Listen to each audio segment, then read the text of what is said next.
രാഹുൽ മാങ്കൂട്ടം, ഷാഫി പറമ്പിൽ, ചാണ്ടി ഉമ്മൻ മൂവർ സംഘം കേരള രാഷ്ട്രീയത്തിന്റെ ഒത്ത നടുക്ക് ഒരു കസേരയിട്ടിരിക്കാൻ പോവുകയാണ്. ഇനിയാണ് രാഷ്ട്രീയ കേരളത്തിൽ ട്വിസ്റ്റുകൾ സംഭവിക്കുന്നത്.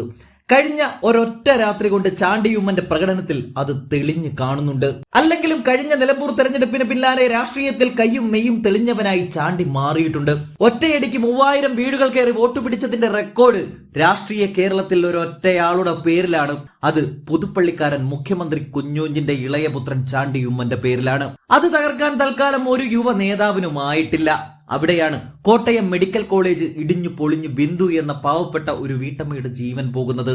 ആ ഒറ്റ നിമിഷത്തിൽ തന്നെ ചാണ്ടി ഉമ്മന്റെ നിറം മാറി. പിന്നീട് ആരോഗ്യമന്ത്രി വീണ ജോർജിനെ അതിരൂക്ഷമായി വിമർശിച്ച് രംഗത്ത് വന്നതാണ് നമ്മൾ കണ്ടത്. പിന്നീട് മാങ്കൂട്ടത്തെ മൂലക്കിരുത്താൻ കച്ചകെട്ടി വന്നവരെയും അതേ നാണയത്തിൽ ഇല്ലാതെയാക്കുന്ന മറുപടി ചാണ്ടി കൃത്യം കൊടുത്തിട്ടുണ്ട്. ഇപ്പോൾ അതിനുശേഷം ഷാഫി പറമ്പിലിനെ തുടച്ചു നീക്കാൻ ബാംഗ്ലൂർ കഥകൾ പടച്ചുവിട്ടവരെ പാലക്കാട് വെച്ച് തന്നെ ചാണ്ടി ഉമ്മൻ കൈകാര്യം ചെയ്യേണ്ട പോലെ തന്നെ ചെയ്തിട്ടുണ്ട്. ഇത്തരത്തിൽ ചാണ്ടി ഒറ്റക്കൊമ്പനായി നീങ്ങാനും കാരണമുണ്ട്. ഉമ്മൻചാണ്ടിയുടെ മരണശേഷം കോൺഗ്രസിലെ എ ഗ്രൂപ്പ് നാഥനില്ലാതെ അനാഥമായി എന്നും ഷാഫിക്കും മാങ്കൂട്ടത്തിനും നേർക്ക് ഇല്ലാ കഥകൾ പ്രചരിപ്പിക്കൽ കൂടിയായപ്പോൾ ചാണ്ടിക്കും മനസ്സിലായി ഇനി കളിക്കേണ്ടത് പുതുപ്പള്ളിക്ക് പുറത്തുള്ള രാഷ്ട്രീയ മൈതാനിയിലാണെന്ന്. അവിടെയാണ് കഴിഞ്ഞ ദിവസം ഷാഫിയെ തൊട്ടവരെയും അയ്യപ്പനെയും സ്വർണം കട്ടവരെയും ഒറ്റയടിക്ക് തീർക്കാൻ രണ്ടും കൽപ്പിച്ച ചാണ്ടിയുമ്മൻ രാത്രിക്ക് രാത്രി ഒരു പടയെ തന്നോടൊപ്പം ചേർത്തുകൊണ്ട് ഒരൊന്നൊന്നര പ്രകടനം നടത്തിയത്. ആ രംഗങ്ങളൊന്ന് കാണാം. ഇപ്പോഴാ മനസ്സിലായത് ഈ കഴിഞ്ഞ ദിവസം ഷാഫിക്കെതിരെ വിളിച്ച മുദ്രാവാക്യത്തിന്റെ അർത്ഥം. ചെമ്പട, ഇത് ചെമ്പട, പ്രശാന്തിന്റെ ചെമ്പട. അതുകൊണ്ട് ഇതുപോലെ ഒരു സർക്കാർ ഉണ്ടായിട്ടുണ്ടോ കേരള ചരിത്രത്തിൽ? നിങ്ങൾ ഓർത്തു നോക്കൂ.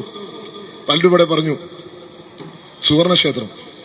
ആ സുവർണക്ഷേത്രത്തിൽ 750 കിലോഗ്രാം സ്വർണം എന്ന് പറയും. ഒരു നുള്ളും അവിടുന്ന് പോയിട്ടില്ല. അവന് ഒരിടത്തും കൊണ്ടുപോയി എന്താ പറയാ മിനുക്കേണ്ടി വന്നിട്ടില്ല. ഇത് ചരിത്രത്തിൽ കേട്ടിട്ടുണ്ടോ? ഇവിടെ വന്നപ്പോൾ ശബരിമലയിൽ പെട്ടെന്ന് വെയിലൊന്നും കൊള്ളുന്നില്ലല്ലോ, മഴ പോലും ഇല്ലാത്ത സ്ഥലത്ത് സ്വർണമെടുത്ത് മിനുക്ക് പണി എന്താ പറയാ വെളുപ്പിക്കാനായിരിക്കും വെളുപ്പിക്കാൻ കൊണ്ടുപോയതാ. എന്നിട്ട് വഴിനീളെ പൂജ വെപ്പും. ഇതാണോ ഈ ഗവൺമെന്റിന്റെ നയം? ആരോ ഇന്ന് പറയുന്നത് കേട്ടു, ട്രംപ് നോബൽ പീസ് പ്രൈസിന് വേണ്ടി ശ്രമിക്കുമ്പോൾ കേരളത്തിലെ സർക്കാർ കെമിസ്ട്രിയുടെ നോബൽ പ്രൈസിന് വേണ്ടി ശ്രമിക്കുക. എന്താ, സ്വർണം എങ്ങനെ ചെമ്പാക്കാമെന്നും ചെമ്പെങ്ങനെ സ്വർണമാക്കാമെന്നും. ഇപ്പോഴാ മനസ്സിലായത് ഈ കഴിഞ്ഞ ദിവസം ഷാഫിക്കെതിരെ വിളിച്ച മുദ്രാവാക്യത്തിന്റെ അർത്ഥം. ചെമ്പട, ഇത് ചെമ്പട,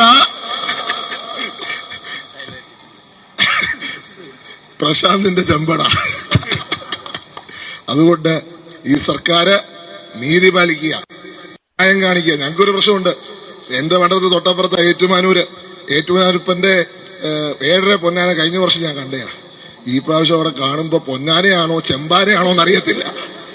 അതുകൊണ്ട് ഇവിടുത്തെ ക്ഷേത്ര സ്വത്തുക്കൾ ഭക്തന്മാർ തന്നെ ഏറ്റെടുക്കണം, ഭക്തന്മാർ തന്നെ സൂക്ഷിക്കാനുള്ള വഴി ഉണ്ടാക്കണമെന്ന് കൂടി നിങ്ങൾ കൂടി അതിന്റെ ഒരു ഓഡിറ്റ് നടത്തുവാൻ സർക്കാരിനോട് ആവശ്യപ്പെടണം എന്നുള്ളതാണ് ഞങ്ങൾക്ക് പറയാനുള്ളത്. ഈ സർക്കാരിനെതിരെയുള്ള ശക്തമായ സമരം അതിന്റെ തുടക്കമായിട്ടേ ഉള്ളൂ. ഞങ്ങൾ രാവിലെ എല്ലാം ഇന്നലെയുമൊക്കെ സഭയിൽ സമരം ചെയ്യുമ്പോൾ ഞങ്ങളെ കളിയാക്കിക്കൊണ്ടാണ് പ്രിയപ്പെട്ട പ്രതിപക്ഷ നേതാവ് അത് വ്യക്തമായിട്ട് പറഞ്ഞു. ഇത്രയും കൃത്യമായി ഉത്തരം പറയുന്ന ചോദ്യങ്ങൾ ചോദിക്കുന്ന പ്രതിപക്ഷ നേതാവിന്റെ മുമ്പിൽ പിണറായി വിജയൻ സർക്കാരിനെയാണ് അസംബ്ലിയിൽ ഞങ്ങൾക്ക് കാണാൻ സാധിച്ചത്. പ്രതിപക്ഷ നേതാവിന്റെ ചോദ്യങ്ങൾക്ക് മുന്നിൽ ഉത്തരവില്ലാത്തതുകൊണ്ട് അദ്ദേഹത്തിന്റെ മൈക്ക് ഓഫ് ചെയ്യാം. അതല്ലേ ചെയ്യാൻ പറ്റുള്ളൂ. കാരണം അദ്ദേഹം ചോദിക്കുന്ന ചോദ്യങ്ങൾക്ക് മുന്നിൽ മറുപടി പറയാൻ പറ്റുമോ? മറുപടി ഇല്ല. അതുകൊണ്ട് അദ്ദേഹത്തിനെ മൈക്ക് ഓഫ് ചെയ്യുക. അദ്ദേഹത്തിന്റെ ഓരോ ചോദ്യങ്ങൾക്കും കേരള സമൂഹം മുഖ്യമന്ത്രിയോട്, അതുപോലെ തന്നെ പ്രിയപ്പെട്ട വാസവൻ സാറിനോട്, പ്രിയ പ്രശാന്തിനോട് ഉത്തരങ്ങൾ ആവശ്യപ്പെടുന്നുണ്ട്. പ്രതിപക്ഷ നേതാവ് ചോദിച്ച ചോദ്യങ്ങൾക്ക് അങ്ങ് മറുപടി കൊടുക്കണം. കേരളത്തിന്റെ പ്രതിപക്ഷ നേതാവ് ചോദിച്ചത് കേരളത്തിലെ ജനങ്ങൾക്ക് വേണ്ടിയാ, കേരളത്തിലെ അയ്യപ്പ ഭക്തന്മാർക്ക് വേണ്ടിയാ, ലോകമെമ്പാടുമുള്ള അയ്യപ്പ ഭക്തന്മാർക്ക് വേണ്ടിയാ അദ്ദേഹം ചോദ്യങ്ങൾ ചോദിച്ചത്. ആ ചോദ്യങ്ങൾക്ക് മറുപടി കൊടുക്കേണ്ടത് ഞങ്ങളുടെ ആവശ്യമാ, ഞങ്ങളുടെ അവകാശമാ. അവകാശങ്ങൾ ഇതുവരെ നമ്മുടെ മുഖ്യമന്ത്രി മിണ്ടിയിട്ടുണ്ടോ? ഒരക്ഷരം അധികം മിണ്ടിയിട്ടുണ്ടോ? നമ്മുടെ വാസവ മിനിസ്റ്റർ മിണ്ടി ഞാൻ കണ്ടിട്ടില്ല. ഇന്ന് ഈ സമരം ഉള്ളതുകൊണ്ടായിരിക്കും പ്രശാന്ത് ഒരു മുഖ്യമന്ത്രി വരും, ആ മുഖ്യമന്ത്രിക്ക് മുന്നിൽ നിങ്ങൾക്ക് ഉത്തരം പറയേണ്ടി വരും എന്ന് പറഞ്ഞുകൊണ്ട് ഈ പരിപാടി നിങ്ങളുടെ എല്ലാം അനുഭവത്തോട് ഉദ്ഘാടനം ചെയ്യുന്നു. അതുകൊണ്ട് ഇത് തുടക്കം മാത്രമാണ്. യൂത്ത് കോൺഗ്രസിന്റെ സമര പരമ്പര ഉണ്ടാകും. ഒരിക്കലും കണ്ടിട്ടില്ലാത്ത വിധം. ഇത് വെറുതെ അല്ല പറയുന്നത്. 2019 അയ്യപ്പ ഭക്തന്മാർക്ക് വേണ്ടി പട നയിച്ച ഉമ്മൻചാണ്ടിയും രമേശ് ചെന്നിത്തലയും VD സതീശനും കെ സുധാകരനും അതുപോലുള്ള എല്ലാ KC വേണുഗോപാൽ അടക്കമുള്ള നേതാക്കന്മാർ ഇന്നും ആ തരത്തിലുള്ള ആവശ്യവുമായി നിങ്ങളുടെ മുന്നോട്ട് വരുമ്പോൾ ആവശ്യങ്ങൾക്ക് മുന്നിൽ നിങ്ങൾക്ക് മുട്ടുമടക്കേണ്ടി വരും. ഒരു കാര്യം കൂടി ഓർത്തോ പ്രശാന്തേ, 6 മാസം കൂടി ഉള്ളൂ ഈ സർക്കാർ. 3ാം ടേമാണ് നിങ്ങൾ പ്രതീക്ഷിക്കുന്നെങ്കിൽ കേരളത്തിലെ ജനങ്ങൾ ഒരിക്കലും ഈ സർക്കാർ അവകാശം കൊടുക്കത്തില്ല. അതിന്റെ പേരിലാണല്ലോ മിണ്ടാതിരിക്കുന്നത്.